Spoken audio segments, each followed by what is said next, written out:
Hi, this is Steve Moskal with Prairie Display Chicago. We are 5.5, almost 6 months into the COVID era, as we call it. And in the trade show and event world, obviously things have changed a lot. More than not, they pretty much stopped. But towards the end of summer, we started to see the introduction of shows that were going what we'll call virtual. And gentleman I'm going to introduce you to is Joe Borchard of Kaufman Sales and Associates. And Joe's a manufacturer's rep, and we've been talking these last few months about an upcoming event that he was going to be part of that was going virtual. And I asked him if we could talk after the event was done to kind of get his feedback on things and what he experienced and what he didn't experience. So Joe, welcome. Thank you for having me, Steve. Yeah, and so Joe, I was wondering if you could just give a 30 seconds, 40 seconds about who you are, what you do, and you are a manufacturer's rep, so this particular event was a little bit more unique than a normal trade show because it's a closed attendee list or just closed attendees. So I wonder if you could just go ahead and do that. Yeah, sure, that's correct. You know, these trade shows that would traditionally occur in person are for customers of the independent hardware channel. So these customers are hardware stores, home centers, but they're all independently owned. Single operator locations and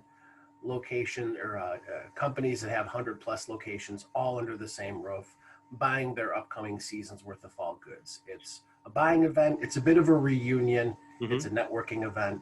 A lot of things occur when you all get together in these convention centers. And Joe, you're a manufacturer's rep. For those who don't understand what that means, can you tell us what it means? It's something different every day, like many things. However, I like to say that I've got two responsibilities: get the business and maintain the business. And I act as a sales manager for the accounts I call on. I use my knowledge of what the customer wants to plan what the client presents. And then it's just managing the waters of business and keeping the boat from rocking too much. Sounds like something we're all trying to do. Joe, these days. The event that you were involved in was it the end of August? Yes, it would have been the end of August out at the Sands in Vegas. So at what point in time did you hear that this dealer meeting was canceled and that it was going to go to this virtual format? The first announcement from Oracle was in early April. And in early April, they were saying, we know what's happening in the world. We know what this means for this coming event. Stay tuned. We'll have a decision by a certain date. And it was about 2 or 3 weeks after that announcement had came out that they made the announcement and said, no, we're going virtual. It's the right thing to do. And so then in this dealer meeting, I'm imagining it's a lot like a traditional trade show with an educational component. In other words, there's meetings, probably a keynote speaker, and these dealers go into different sessions. And then at some point, there's a trade show floor that's open that they can walk through and check out. Obviously, this wasn't the case. There probably was an educational component or a dealer meeting component. Where did the trade show booths or the virtual booths come into play? It was the primary way for the Oracle customers, for the people I ultimately sell to view what I have to offer, see what my promotions are, and most importantly, place orders. So obviously there was no trade show floor, so you didn't have people just wandering around. How long was this virtual show open, and was it 1 day, 2 day, a number of days? The virtual show was open for 2 weeks, the 24th of August through the 4th of September. And there were show hours where customers could contact me that were basically 7 to 7, which isn't too far off from a normal trade show. They're long days. But outside of that, customers were able to access the website 24 hours a day during that 2-week show period. Now, you said access that website. You shared with me a while ago that they gave you a landing spot and you were able to do certain things,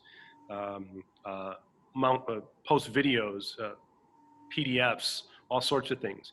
And also too, if I were a dealer, I could make an appointment with you or chat with you, correct?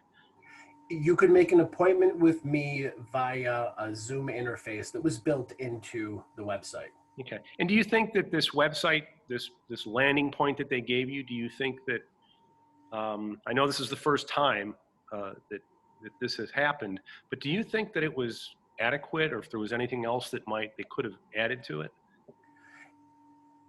It's hard to add more to it. The customers here are perhaps not as tech savvy as some other marketplaces are. It's definitely an older demographic of customers. In my opinion, in this marketplace, keeping the interface as simple and straightforward as possible is probably the way to go. And so for really what it was is page. It was a couple pictures, a banner ad, a paragraph of information, a video, and then links to order forms and other information on the broader internet. I'm glad you brought that up. I want to circle back to this, but you mentioned something about downloading PDFs, order forms, and everything like that. I want to jump ahead a little bit. Mm-hmm. Normally, after an event wraps up and you collect your leads, and you might even have some order forms, based on past years, did you think that once this show closed, you were sitting on, I don't know, as many orders or the volumes of orders that you had in the past?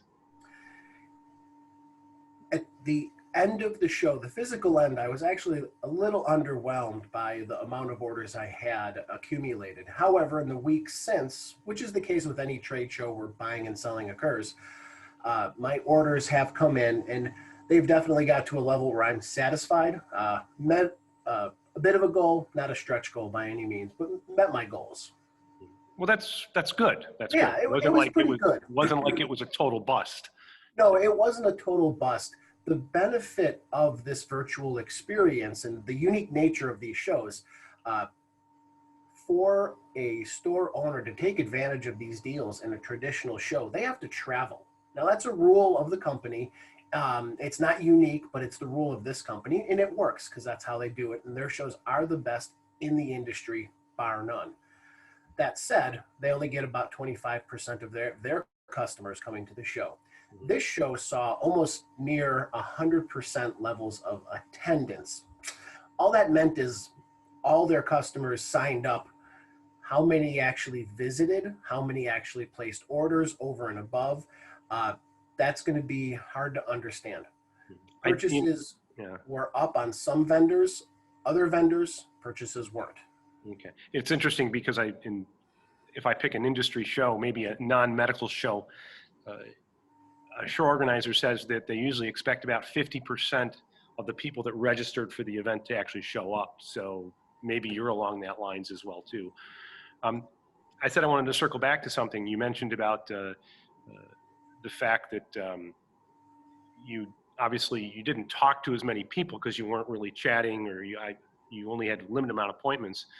One of the things that you said to me was one of the values of a face-to-face event is that you can get the casual buyer and it's a great networking opportunity. Can you just expand on that a little bit? There's a lot of different people at this event. There's customers of mine, there's clients of mine, and then really the most important thing is there's prospective clients of mine. There's the person in the booth next to me, the person across the aisle. We see each other show in, show out. We get to know each other well. Mm-hmm. And it's very open. I'm a manufacturer's rep. I'm always looking to find a new client, to find someone else to do better what they do by employing myself. I didn't get that. I didn't get that networking. I didn't get that opportunity to catch up on what's going on in the industry, to gossip a little bit business-wise about who's going where and what's happening here. All of that booth conversation that you'd call it on those boring afternoons when time seems to drag on forever, none of that happened. Mm-hmm. And as far as for this duration of time during 7 a.m. to 7 p.m., did you find yourself mostly sitting where you are now in front of your computer waiting for people to stop by? Unfortunately, yes. That said, I was able to focus on other projects, and it wasn't a complete loss of time. However, keeping that part of your mind open does tax a bit. Mm-hmm. Yeah, I would think so. So just to kind of recap, is the event was supposed to be live. It went virtual. You feel you probably had enough time to prepare whatever you had to do for this online presence, correct? Yeah, the company gave us about 25 days from when they opened up the portal, because they had to build all this stuff out fresh themselves. Yeah. But they gave us about 25, maybe 30 days to get stuff submitted in time for creative to occur, for everything to be uploaded, proofed. It may have been a time crunch for companies, wasn't that big of an issue. But yeah, once that happened, we had time to prepare. And I think the biggest lack that we had was the customers didn't have a lot of time to prepare. This is such a dramatic change outside the routine of these hardware store owners that they probably need months, maybe even years to prepare for the concept of these virtual shows. So when you say clients or customers, you're talking about the people that you represent then? The customers being the hardware store owners. Okay. Yep. So they really have to kind of prepare about the best way to interact with a virtual show because they're not used to it. Exactly. These are folks that have been going to shows for 30 years. The routine of getting up and going is a big part of it. The breaking away from their business physically is a big part of it. They don't know how to prepare. They don't know how to allocate their time accordingly. It's a learning curve. It's a learning curve for everybody, and that's why I wanted to have this conversation, because some of our clients and our associates are just delving into this area for the first time, and any kind of advice we can give them is good advice, I guess. So you got some orders, you felt like you did well, and in your business you'll probably see some orders come through over time. You missed the face-to-face. You probably felt you would have had a better show if you would have talked to more people, I'm assuming? Yes. This show was unique in that I was able to introduce several new clients to this customer's ecosystem of hardware store owners. The promotions that we had put together for these new these new clients of mine typically would have seen much greater adoption at a show in person, when people can wander and really see new things the way they've always seen new things. In a virtual environment, what I'm hearing from a lot of people in this marketplace is there wasn't a lot of wandering. And that might be the biggest takeaways. You can build a great website that has categorized links to this category, that category, and drills down real neatly. Does it encourage a level of wandering and seeing, hey, what's next? What's in the next booth, where someone can stand at the end of an aisle in the show physically and ascertain, that one looks cool over there. I'll go look at it. No, that's interesting, because I've sat on webinars and meetings, virtual meetings, talking about that exactly, is that it's a learning curve for the attendee, because in your case, you said that your folks aren't that tech savvy. So while this might be new to me, and it's definitely, and new to you, to them, it's really new. So that's something that's going to have to we'll have to see how that shakes out when these shows get to round 2. Now, you guys have two of these per year for that particular Yep, correct. All of the customers in this marketplace, so this is just one show from one hardware distributor. There's 3 other companies, big names people are familiar with. Everyone does 2 shows a year. So every year there's 8 shows if one is involved with these customers to attend. They all are clumped: spring, which is February to March, sometimes April, and fall, end of August through October. Okay. And I assume all of those end of August to October shows are all going to be virtual. Every last one. And have you heard anything about the spring shows, the spring series of shows? No, it's very early right now. They've not made any decisions. I can tell you that a lot of the customers, the hardware store owners, want to get back to the in-person format. And I can also tell you that a lot of the vendors, the salespeople, the people who are out talking to others in the industry, wholeheartedly believe we will not have shows in the spring. Yeah, it's interesting, Joe. Right before we got on together, it's September 21st. Yep. And I was alerted by a customer of mine that both the National Association of Broadcasters and the Housewares Show in Chicago, the NAB, which would be in January, and the Housewares shows will be in March, have been rescheduled to August of next year.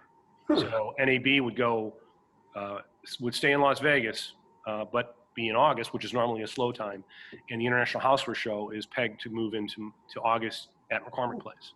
So that's just as right before we started talking. So it sounds like that's going to be so. Well, that's going to be curious because the next show I anticipate physically attending will be next August, and it will be in Vegas for this particular customer of mine that we had the virtual event for. That ought to make for an interesting weekend. Joe, one last question, and I really appreciate your time and spending it with me. I know you're a busy guy,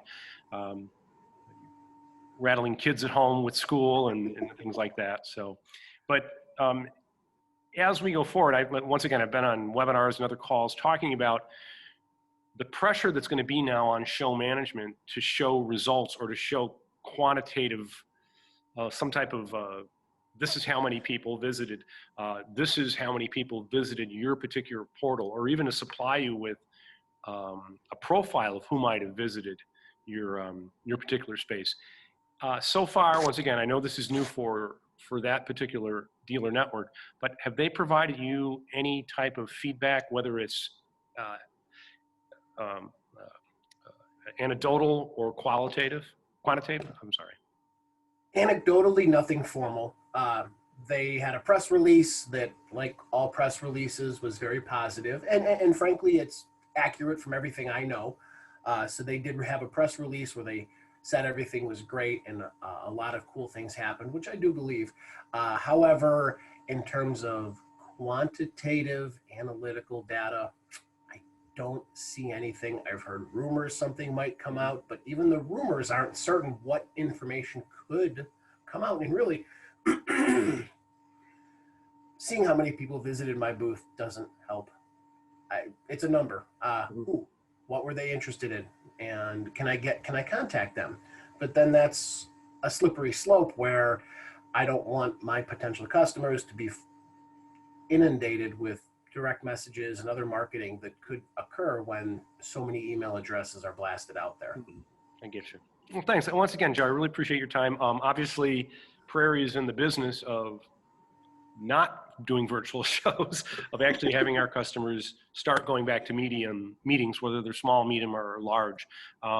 Hopefully we'll see by the first quarter, maybe some of the smaller meetings start to come back. The Las Vegas Convention Center, Orange County, and McCormick Place, the big three, have said we are ready, willing, and able to take on as long as the state governments will allow it. And I guess the state governments will allow it once there's a better handling of declining of cases of vaccine and some treatment. So we're keeping our fingers crossed. And once again, I really appreciate your time. And it sounds to me like you want to see those live events come back as well. I do. I don't like the shows necessarily. They are a lot of work, but they are an excellent return. Well, good. Well, Joe, thanks again, and good luck as you go forward. And yes. I appreciate your time. Take care now. Yep. You have a good one. Bye.